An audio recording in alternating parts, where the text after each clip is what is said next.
Hello guys, welcome back to my channel. जैसे आप लोगों को पता ही है, मैंने नई सीरीज़ शुरू की है क्रिटिसिज्म की, जो कि 20 ईयर्स के PYQs या प्रीवियस ईयर क्वेश्चन के एनालिसिस पे बेस्ड है। और साथ ही साथ मैंने जो अपने प्रिपरेशन के टाइम पे नोट्स बनाई थी क्रिटिसिज्म की, वहाँ से भी मैं बहुत सारी इन्फॉर्मेशन ऐड कर रही हूँ।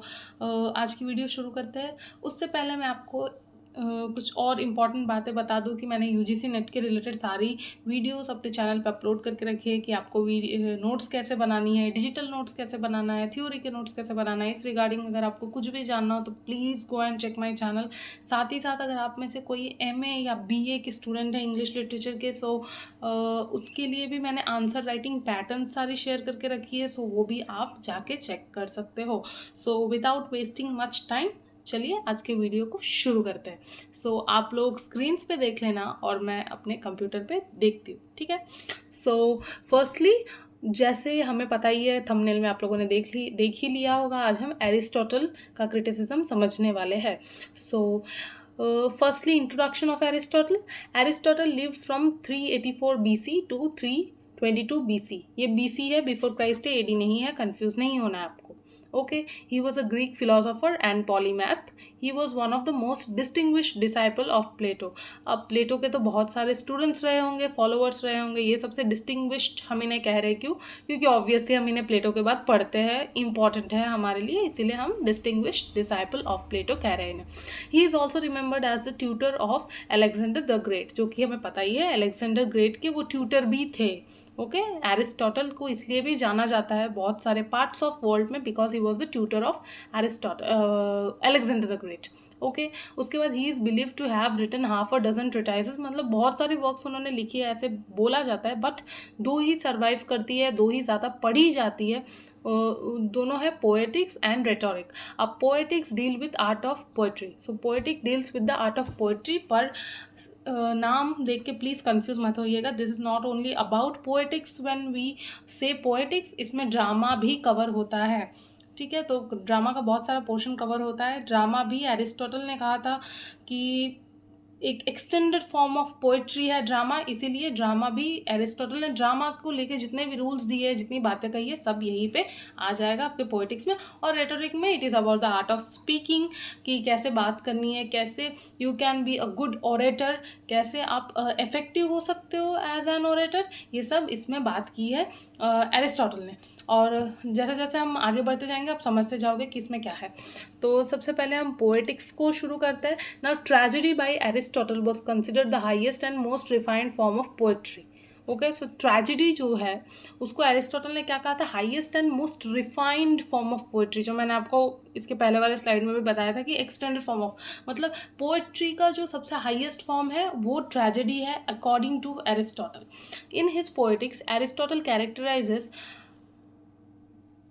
Aristotle categorizes tragedy as one of the key genres of poetry along with epic, comedy and lyric, but argues that it is superior in achieving the purpose of art. तो Aristotle का क्या कहना है? Aristotle का कहना है कि वो ट्रेजेडी को भी as a kind of poetry में ही कंसिडर कर रहे हैं, अलॉन्ग विथ एपिक, कॉमेडी और लिरिक। मतलब वो ट्रेजेडी को पोएट्री से सेपरेट एंटिटी करके नहीं देख रहे, उनके लिए tragedy is a form of poetry. लेकिन सुपीरियर है, वो आर्ट में सुपीरियर है। मतलब अगर वो सारे पोइट्री में बात करें एपिक की या कॉमेडी या लिरिक की, सबसे सुपीरियर जो है वो है उनके लिए ट्रेजेडी। उसके बाद क्या है? Tragedy in Aristotle's poetics we read that it is imitation of an action that is complete and whole and of a certain magnitude having a beginning, a middle and an end. ये और एक important बात है। यहाँ से हम tragedy की principles को देखना शुरू कर देंगे जो एरिस्टोटल ने दिया है। सबसे पहला तो ये है कि ट्रेजेडी का एक proper beginning, middle and end होना चाहिए। ऐसे नहीं कि कहीं से कुछ भी उठा के किसी भी ऑर्डर में डाल दिया, नहीं, प्रॉपर बिगिनिंग, मिडिल और एंड होना चाहिए उसका, so that it can captivate the audience. Okay, so ये है सबसे पहला पॉइंट यहाँ का, कि proper beginning, middle and end होना चाहिए।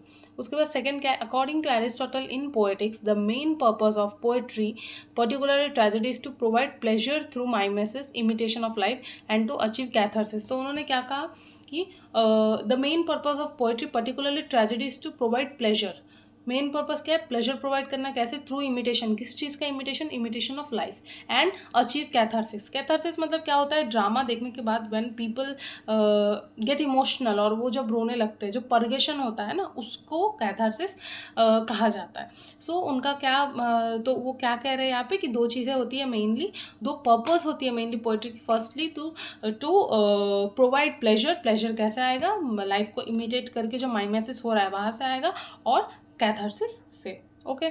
उसके बाद कंपोनेंट्स ऑफ पोएट्री या ट्रेजेडी अकॉर्डिंग टू हिम।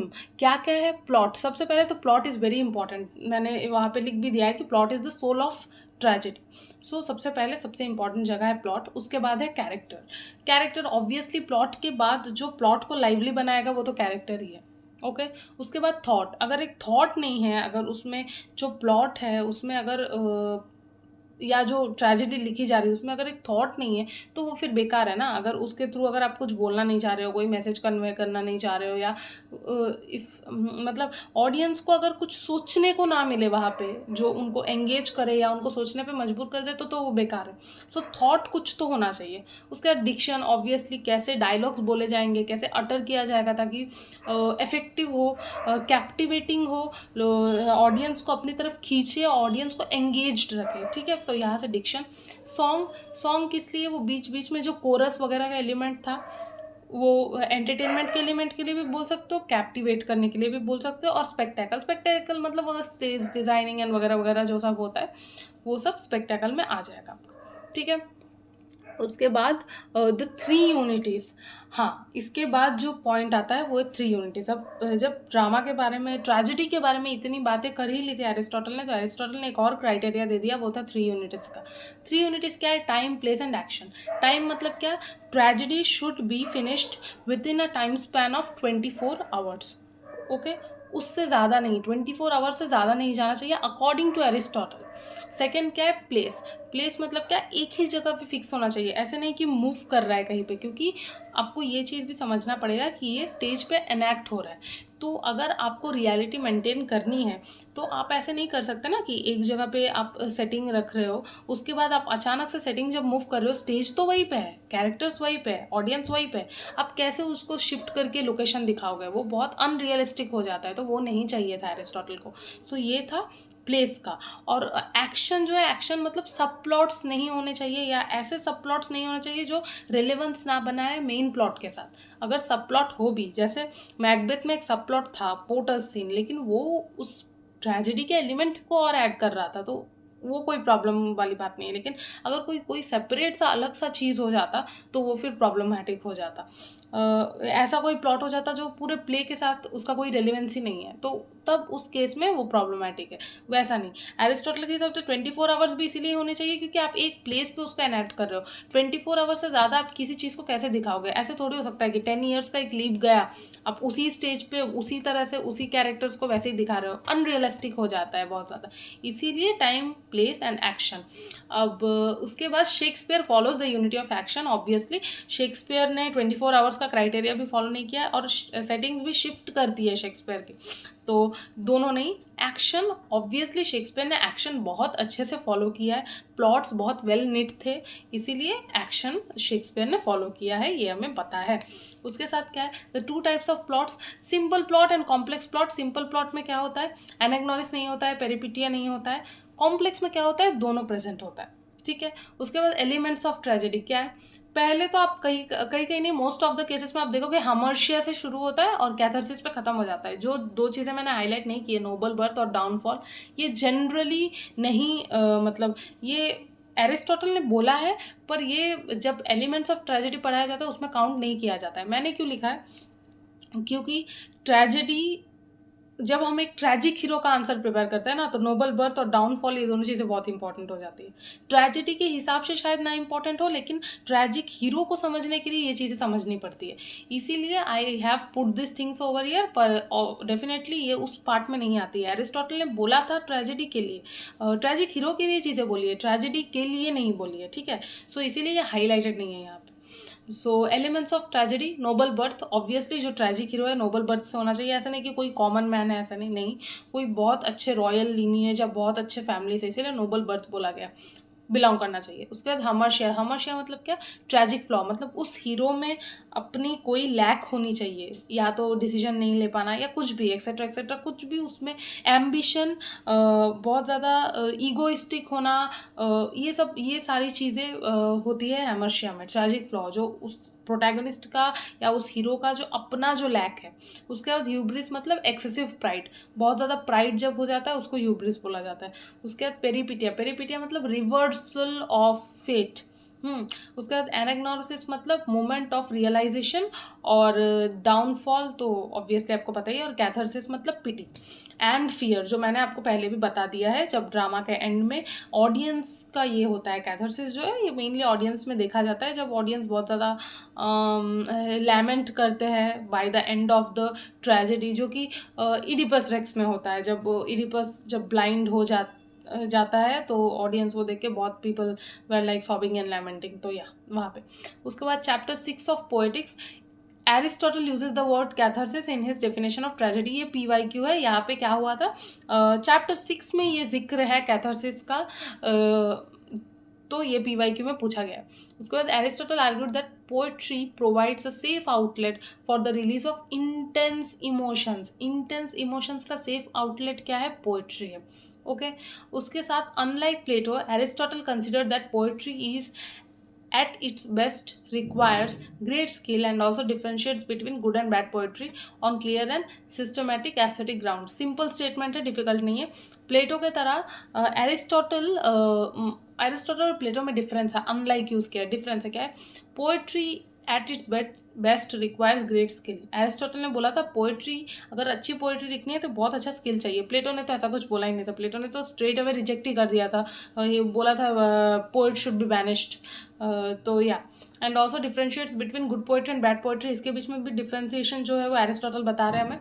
साथ ही साथ on clear and systematic aesthetic grounds, मतलब इन ग्राउंड्स पे, क्लियर ग्राउंड्स है और सिस्टमैटिक है और एस्थेटिक है, इन सारी चीज़ों को कंसिडर करते हुए एरिस्टोटल जो है आइडियल पोइट्री की, अच्छी पोइट्री की डेफिनेशन हमें दे रहे। अच्छा उसके साथ Aristotle accepts Plato's insight that emotions are important to poetry but rejects Plato's distrust of the emotions।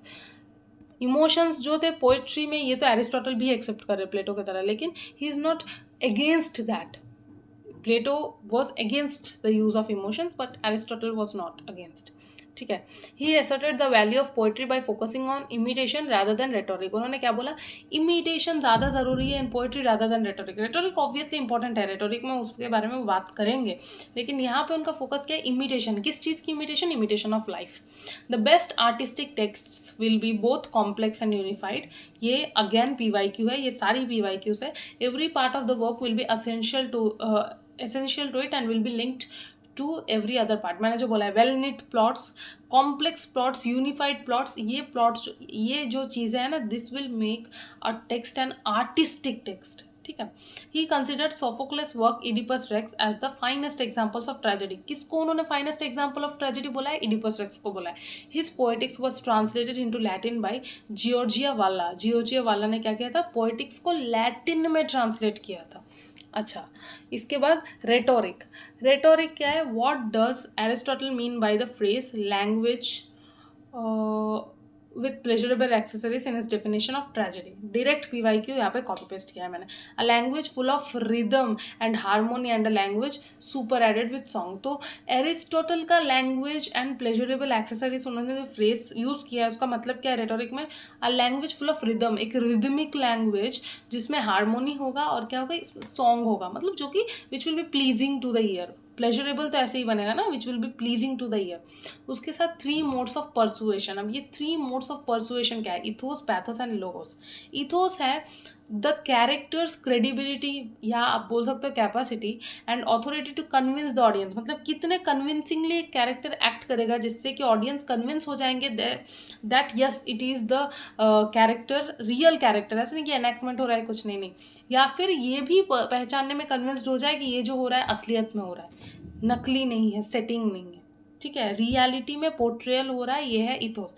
Pathos क्या है, पैथोस इमोशन है। अब इमोशन का क्या रोल है कि किस तरह से a character enacts the entire thing so well कि इमोशनली कनेक्ट हो जाए ऑडियंस उसके साथ और उस फ्रेम ऑफ माइंड में चले जाए, वो भी अपनी रियलिटी को भूल के कुछ देर के लिए उस ड्रामा में चले जाए, उसको रियलिटी मानने लगे और उसके इमोशंस के साथ अपने आप को कनेक्ट करने लगे। तो यहाँ पे पैथोस आ जाएगा। और लोगोस क्या है, लोगोस मतलब रीजन लॉजिक, वो जो रेटोरिक के साथ जो रीजन और लॉजिक जो कनेक्ट हो रहा है, उसको मतलब आप जब कुछ सुनते हो, कोई किसी चीज़ को जब आप सुनते हो, वो आपको रियल लगनी चाहिए, वरना वरना कैसे होगा। अगर आपको सुन रहे हो तभी अगर आपको पता है कि वो फेक है, तो आप पे वो कैसे इम्पैक्ट करेगा, राइट। सो ये रियल होनी चाहिए।